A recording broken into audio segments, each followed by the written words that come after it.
Friends, welcome to Mala's Tamil kitchen. இந்த வீடியோவில் 2 விதமான மஷ்ரூம் எக் ரெசிபீஸ் பார்க்கலாம். ஃபஸ்ட்டு பார்க்க போகிறது மஷ்ரூம் ஃப்ரிட்டாட்டா, அடுத்து வந்து மஷ்ரூம் சீஸ் ஆம்லெட். ஃபஸ்ட்டு இதுக்கு தேவையான மஷ்ரூமை வதக்கி வச்சுக்கலாம். இதுக்காக ஒரு பேன் சூடு பண்ணி அதில் 1 ஸ்பூன் அளவு வெண்ணெய் சேர்த்துக்கலாம். வெண்ணெய் உருகி வரும்போது இதில் ஒரே ஒரு பெரிய வெங்காயத்தை பொடியாக நறுக்கி சேர்த்துக்கலாம். இந்த வெங்காயம் நல்லா வதங்கினப்புறம் 1 பேக்கெட் அளவு மஷ்ரூமை நீல வாக்கில் நறுக்கி சேர்த்துக்கலாம். இந்த மஷ்ரூம் வதக்கும் போது நம்ம இதுக்கு தேவையான அளவு உப்பு சேர்த்துக்கலாம்.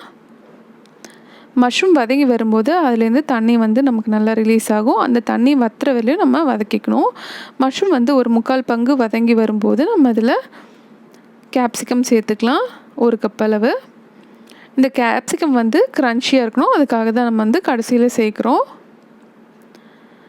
நெக்ஸ்ட் இப்போ கொஞ்சமாக ஆரிகானோ சேர்த்துக்கிறேன் நான் இதில். நீங்கள் இட்டாலியன் மிக்ஸ்டு ஹெர்ப்ஸ் இருந்துச்சுனாலையும் சேர்த்துக்கலாம், அதுவும் நல்லாயிருக்கும். அடுத்து இப்போ கொஞ்சமாக பெப்பர் சேர்த்துக்கலாம். இதை நல்லா வதக்கிக்கணும். தண்ணியெல்லாம் நல்லா ரிலீஸ் ஆகி வருது பாருங்கள், அதெல்லாம் வந்து நல்லா வத்துற வரையிலும் நம்ம இதை வதக்கிக்கணும். கடைசியாக கொஞ்சமாக சில்லி ஃப்ளேக்ஸ் சேர்த்துக்கலாம். தண்ணி நல்லா வற்றி வந்துருச்சு. இப்போ ஆஃப் பண்ணி இதை நல்லா ஆற வச்சிடலாம். இப்போ ஒரு மிக்சிங் பவுலில் 2 முட்டையை உடைச்சிக்கலாம். இப்போ இந்த முட்டைக்கு தேவையான அளவு உப்பு மட்டும் இதில் சேர்த்துட்டு முட்டையை நல்லா பீட் பண்ணிக்கணும்.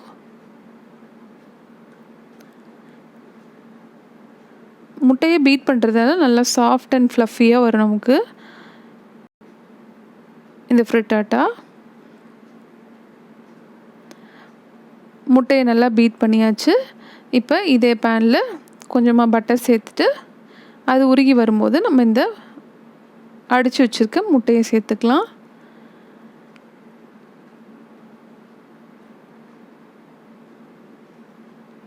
இப்போ நம்ம சாட்டே பண்ணி வச்சுருக்க கேப்சிகம் மஷ்ரூமை இது மேலே எல்லா இடத்துலையும் வர மாதிரி ஸ்ப்ரெட் பண்ணிக்கலாம்.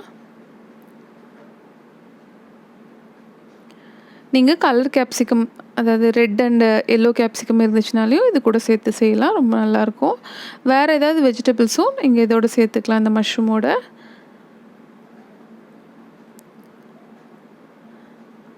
இந்த மாதிரி சேர்த்துட்டு நம்ம இதை மூடி போட்டு வேக வைக்க போகிறோம்.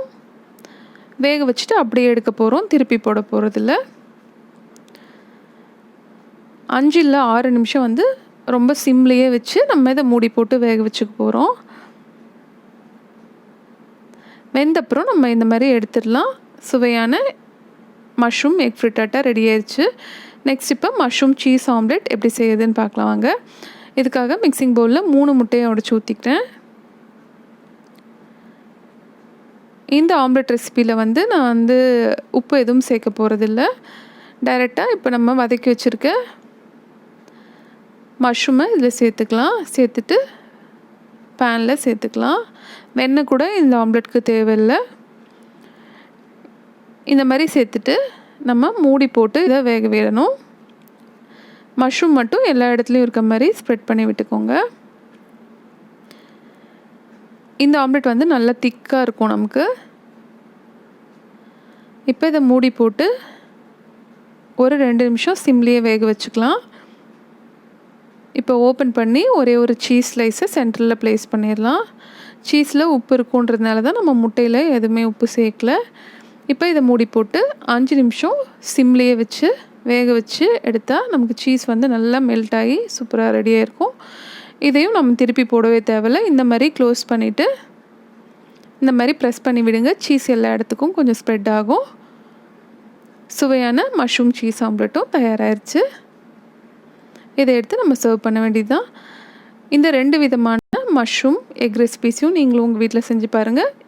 எப்படி இருந்துச்சுன்னு கமெண்ட்டில் சொல்லுங்கள். வீடியோ பிடிச்சிருந்தா மாலாஸ் தமிழ் கிச்சன் சேனலுக்கு சப்ஸ்கிரைப் பண்ணுங்கள். தேங்க்யூ ஃபார் வாட்சிங்.